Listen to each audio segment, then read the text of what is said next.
اوریدونکو سلامونه نیکي د خواږه احساسات او ډیره مننه قبول کړئ. دا ټیم موږ په غوث آباد کې موجود یو. غوث آباد چیرې دی؟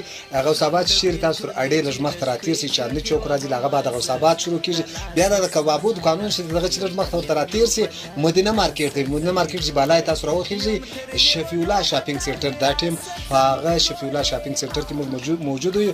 اسد نوکریزي ورته راغلي دي، لاجوابه باکماله له هر قسمه موزر کیمیکل څخه پاک نوکریزي، هغه نوکریزي چې په ټول بلوچستان کې تاسو په هر دکان کې ترلاسه کولای شئ، او هغه نوکریزي چې په ودو کې خوشحالیانو کې او د غرنګ لاغه سره چې هر خوشحالي په هغه کې خلک استعمالوي، هغه نوکریزي نن سبا طلب ډیر زیات دی او تر شفیع الله شاپینګ سنټر پورې موږ راورسولې. نو تاسو کولای شئ چې مدینه مارکیټ بالا په اول منزل کې مخامخ د قبله نه بلکې د لمر خاطه په خوا باندې دروازه خلاصه د تراسي له شفیع الله بای سره تاسو اسد نوکریزي ترلاسه کولای شئ. ډیر